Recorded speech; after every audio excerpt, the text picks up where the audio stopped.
bienvenidas a un segmento más de su noticiero a las 8:45. Este jueves me acompaña Philip Chicola como mi copresentador y vamos a entrevistar a dos personas que nos acompañan acá para discutir quizás el tema más candente, no del día, sino de la última quincena. ¿No es así? Estamos presentando a Álvaro González, diputado de la bancada CREA, y Leonel Lira, de Encuentro por Guatemala. Ustedes escucharon las declaraciones del exministro de Comunicaciones, Alejandro Sinibaldi, quien admite que se acerca al ministro de Finanzas para gestionar que se asigne dentro del presupuesto 2015 cierta cantidad para obras que quedaron en construcción. ¿Cuál es la primera reacción que ustedes como diputados tienen cuando escuchan esta afirmación de parte del exministro y precandidato oficial? Leonel. Pues buenas noches. Lamentar que se dé este tipo de incidencias dentro de la discusión del presupuesto, tomando en cuenta que hubo muchos señalamientos y muchas acusaciones de que el presupuesto se estaba discutiendo secretamente en algún momento. Se hicieron algunas mesas técnicas donde asistió Ninet como jefe de bloque de Encuentro por Guatemala, y las mesas fueron tres, básicamente. Se realizaron 3 reuniones, y la postura de tanto del ministro de Finanzas como del presidente de la Comisión de Finanzas del Congreso fue que no se iba a hacer ninguna modificación porque el dictamen iba a salir tal y como el presupuesto venía de parte del Ejecutivo. El presidente del Congreso admite en algún momento que hubo reuniones aparte, que hubo reuniones fuera y que se estaba discutiendo el presupuesto fuera. Reuniones donde Encuentro por Guatemala y otras bancadas, creo yo, no estuvimos invitados. Y al final sale el famoso presupuesto que tiene algunas cuestiones, algunas sorpresas, como lo es asignaciones al Ministerio de Comunicaciones, precisamente 1.2 millardos. Sí, pero que no están dentro del presupuesto del Ministerio de Comunicaciones, sino dentro de obligaciones del Estado a cargo del Tesoro, y la explicación es para el pago de deuda. Recordemos que cuando durante el gobierno del Ministerio de Comunicaciones de Alejandro Sinibaldi, él dijo que había ahí mucha duda en cuanto a la deuda flotante que venía, mucha deuda que era ilegal, y que trató en algún momento de regularizarse, pero que había mucho que no se podía aclarar y que no se sabía y que no se iba a pagar. Y lo que llama la atención ahora es que sí se deja una asignación que va a ser para pago, y no sabemos si es de esa deuda flotante que él encontró o de deuda que él haya dejado de su gestión como ministro. Pero sí nos llamó mucho la atención que se pusiera aparte, en un rubro aparte, para no incrementar tan directamente el monto asignado al Ministerio de Comunicaciones. Diputado González, yo me quiero detener un poco en la nota del día de hoy. Que venga el exministro de Comunicaciones, que se acerque con el ministro de Finanzas, que conozca con antelación el proyecto de presupuesto y que cabildee. ¿Cómo calificar esa acción? Al final estamos hablando de que Alejandro Sinibaldi es un ciudadano igual que todos los demás. Hoy no está ejerciendo ningún cargo público, con el agravante de que ya ha sido anunciado como precandidato del partido oficial. Entonces, ¿cómo referirse a esa acción? ¿Cuál es su opinión como diputado de una bancada minoritaria de estas acciones del Ejecutivo? Sí, buenas noches. Bueno, básicamente la palabra que me viene en mente es tráfico de influencias, claramente. Otra vez, ¿por qué viene esto a complementar la oscuridad con la que se manejó todo el presupuesto? Estamos claros que las bancadas que votaron a favor del presupuesto, que fueron Líder, que fueron Partido Patriota, que fueron todos los independientes, WINACO, RNG, otra vez probablemente muchos de ellos ni siquiera sabían lo que estaban aprobando. Esto estamos claros de que es una negociación entre el Líder y el Partido Patriota. El hecho que definitivamente el exministro de Comunicaciones pues vaya al Ministerio de Finanzas a pedir explicaciones, pues otra vez tal vez no es ilegal, pero otra vez ¿qué razón va a tener de ir si él mismo salió declarando que fue a tratar de gestionar y a tratar de averiguar de que los fondos estén destinados y que se vayan a erogar fondos para supuestas carreteras? Otra vez yo creo que la palabra que me viene en mente es tráfico de influencias, es algo que es ilegal, pero nuevamente, como todas las leyes en Guatemala, pues no vamos seguramente a poder hacer nada, no va a haber investigación. Yo creo que lo que hubiera sido más cauto del exministro de Comunicaciones y ahora pues precandidato presidencial es cabalmente, si él quería hacer algo del presupuesto, pues que vaya a su bancada, que lo invite a su bancada y que lo citen en la comisión y que vayan a explicarle públicamente. Entonces, ¿por qué hacer todo a escondidas como se ha venido haciendo absolutamente todo, incluyendo la aprobación de la deuda y el nuevo presupuesto? Yo quiero usar sus últimas palabras y también utilizar la pregunta de Filip, pero incorporarle este elemento. Alejandro Sinibaldi, dice Filip, un ciudadano común, pero también es un precandidato, y no solo un precandidato presidencial, sino el precandidato oficial. ¿Qué significa que el precandidato oficial negocie, cabildee y tenga este tipo de favoritismo, este tipo de alcances? Bueno, básicamente, como lo decía al principio, él va a hacer una incidencia dentro del presupuesto, dentro de la negociación, una negociación que fue a escondidas. Y lo que hace aquí es confirmar que había ya un pacto, lo que se ha venido diciendo y que hemos visto la famosa alianza rojinaranja para muchas cosas, para elección de corte, para elección de magistrados de sala, presupuesto, bonos y otras cosas. Lo que estamos viendo es que sí, hay un pacto entre estas dos bancadas y lo que hizo él fue ir a gestionar como un miembro de la bancada oficial, perdón, del partido oficial, que es él, porque al final él es secretario general adjunto, pero con una cuestión que más allá de ser legal o ilegal se vuelve una cuestión inmoral e ilegítima. Tal vez sea legal, pero no es lo más justo y no era lo más correcto. Sobre todo si al final de cuentas iba a salir aceptando que se reunió con el ministro y que fue a hablar con el ministro y que fue a gestionar para que se aprobara o para que se incluyera dentro del presupuesto este tema del pago de la deuda. Entonces, ¿para qué hacerlo todo en escondidas al principio? Y quiero de veras dejar muy claro y recalcar el hecho de que se establecieron mesas de discusión, mesas técnicas, donde al final lo que se hizo fue, como diría mi abuelita, el entretenerte camote. Hicieron ahí la pantomima de que se discutía, de que se llevaban. Ninet llevó la propuesta de la bancada de Encuentro por Guatemala de las modificaciones o al proyecto de presupuesto que nosotros estábamos sugiriendo con rebaja muy técnica y muy sustentada, y varias bancadas hicieron lo mismo. Se discutió, al final el ministro dijo que él no iba a hacer un solo cambio y que se iba a aprobar como decía el Ejecutivo. Entonces lo que hicieron fue hacer la pantomima e irlo a discutir y a aprobar y a consensuar a otro lado. Eso es básicamente. ¿En qué momento conocen ustedes el dictamen? ¿En qué momento se dan cuenta del tema de los impuestos, de la eliminación de algunos candados de control? El dictamen nunca se conoció el día de la aprobación del presupuesto. Y la sorpresa es que venían varias cuestiones. Primero, la aprobación de impuestos, modificación de otros. Segundo, venía el tema de quitar los candados, el CDF. Tercero, el tema de la ejecución a través de ONGs. Cuestiones que habían sido avances en la aprobación anterior y que les puedo decir con mucha franqueza que esto básicamente lo que está representando es un retroceso de unos 5 o 10 años en transparencia en cuanto al tema presupuestario. Precisamente el ministro Sinibaldi se quejó de que encontró una deuda flotante del Ministerio de Comunicaciones altísima por estas razones, porque no había CDF, no había CDP, y ahora resulta que esto se vuelve a quitar, curiosamente, en el presupuesto que se va a ejecutar en el año electoral. Eso da muy mal sabor de boca.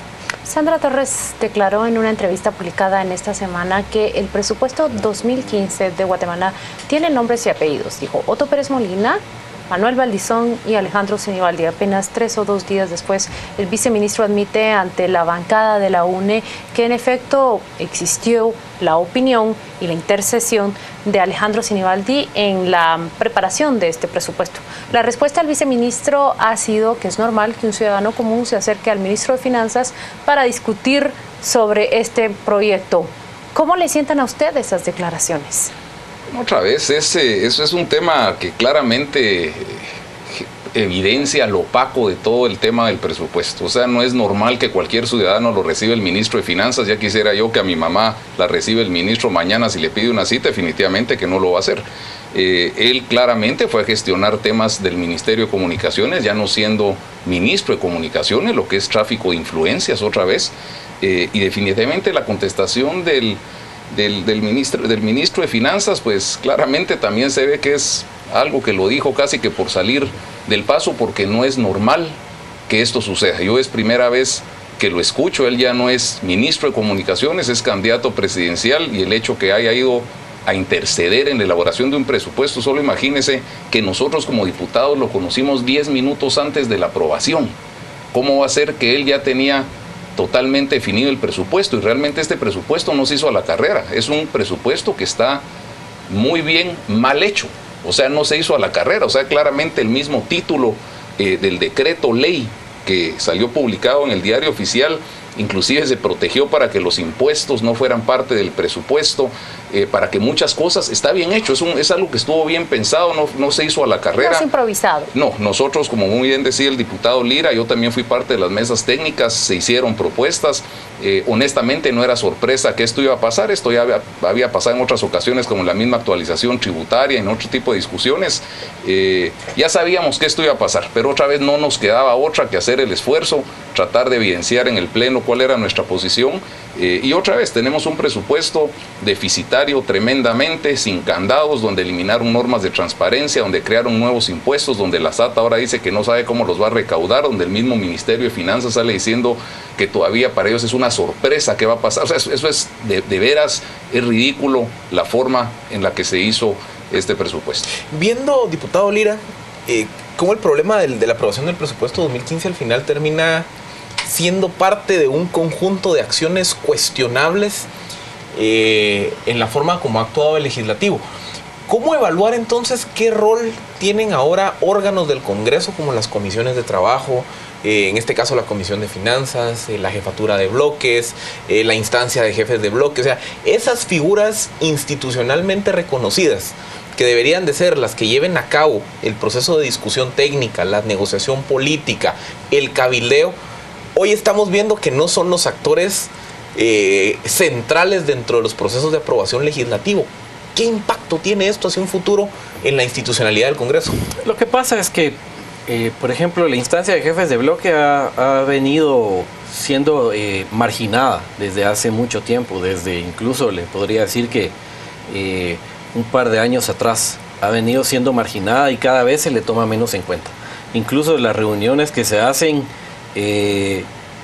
reuniones previas fuera del Congreso, y ya dentro del Congreso se llega a hacer la discusión ya con una agenda pactada, y cuando se proponen nuevos temas que no están dentro del pacto que se ha logrado fuera, al parecer, es simple y sencillamente no son discutidos. Se pide que se debe a instancia de jefes de bloque al ministro para que dé explicaciones, y resulta que o no hay quórum o no lo convocan, o convocan a unos a una hora, a otros a otra hora y a otros a otra hora.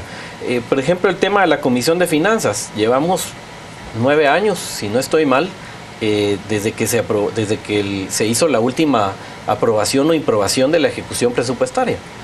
¿Por qué no se ha realizado? Simple y sencillamente es una ilegal, una falta a la Constitución que se ha hecho y a la ley de presupuesto que se ha hecho dentro del propio Congreso.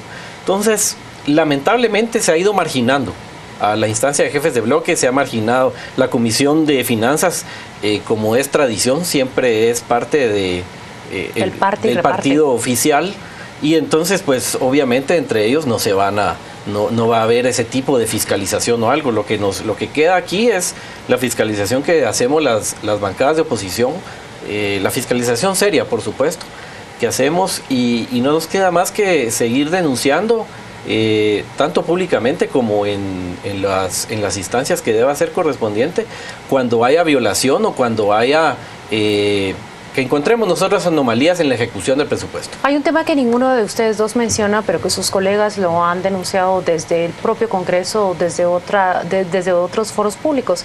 Se cree que este tipo de rubros creados específicamente para determinadas direcciones o unidades ejecutoras, en realidad es un flujo que pretende agenciarse el partido oficial, es la sospecha, para la campaña electoral, de cara a un año electoral.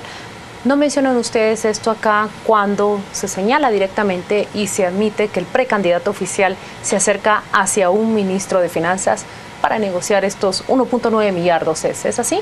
Sí. Mire, yo le diría que no es para nada de veras una sorpresa. Esto es más cantado de veras lo que están haciendo para un año electoral, y le doy tal vez dos ejemplos. Uno, el subsidio al transporte urbano. Si actualmente hay un subsidio de 35 millones de quetzales al transporte urbano, y si eso lo multiplicamos nosotros por 12, pues ya estaríamos cercanos a los 400 millones de quetzales. ¿Cómo es que en el presupuesto solo queda presupuestado lo de un mes? O sea, si usted ve el presupuesto, solo aparecen 35 millones de quetzales en el presupuesto al subsidio del transporte urbano, cuando sabemos que es 400. Pero queda una parte donde dice que mensualmente se puede subir. Eso de decir mensualmente se puede subir es qué negociación va a haber para que el transporte urbano reciba su subsidio. La concesión para que ONGs nuevamente construyan obra gris. El tema otro, esos 1.995 millones que quedaron también, como ese bolsón, que también van amarrados al retroceso en transparencia de que ahora las ONGs también pueden ser contratadas para desarrollar infraestructura. Estamos clarísimos de que eso es electoral. ¿Y por qué es electoral? Porque las ONGs no están sujetas a la ley de contrataciones del Estado, no usan los sistemas de contabilidad del Estado. ¿Qué pasa?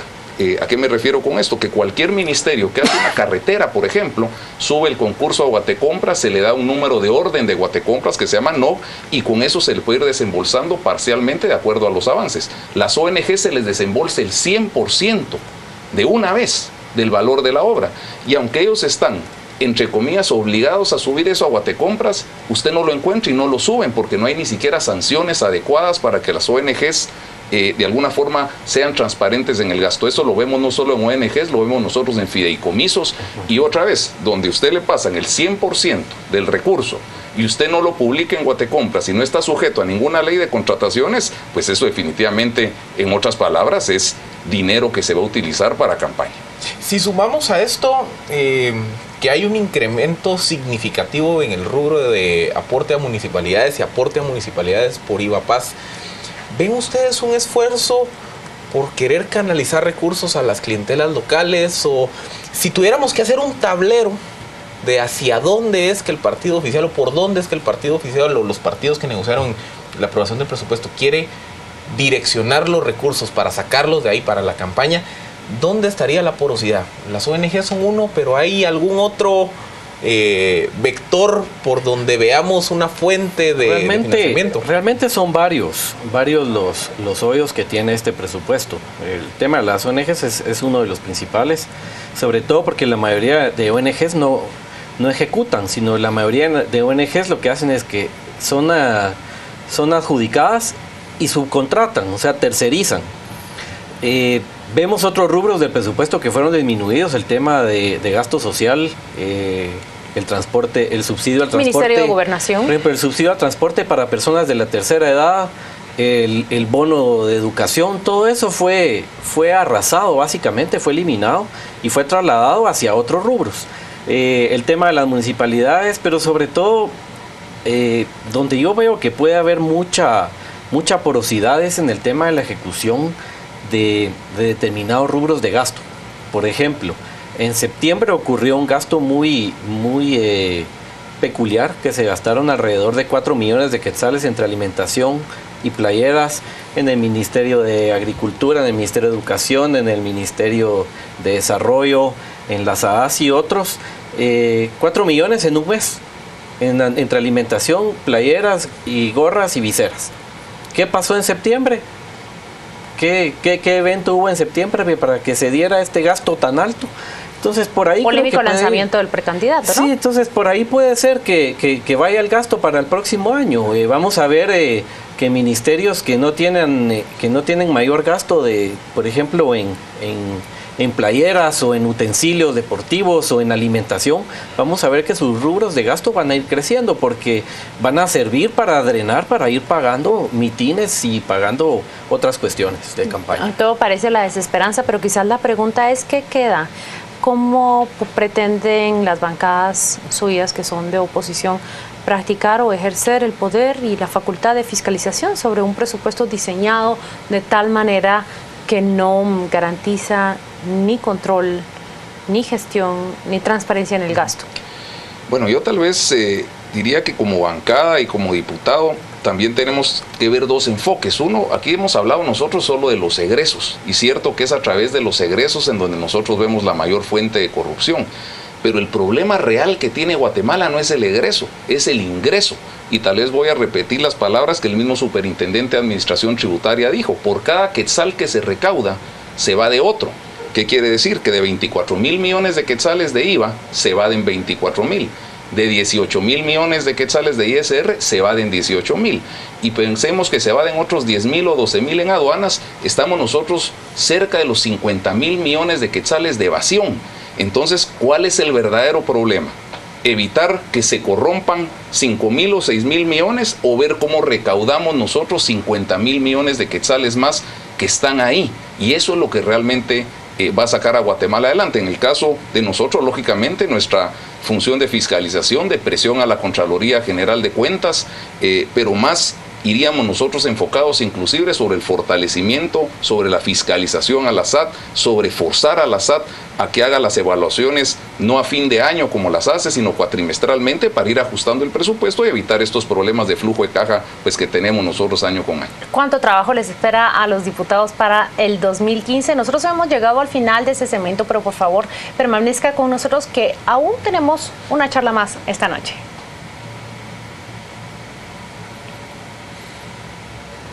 Gracias, muy amable. Ay, perdón.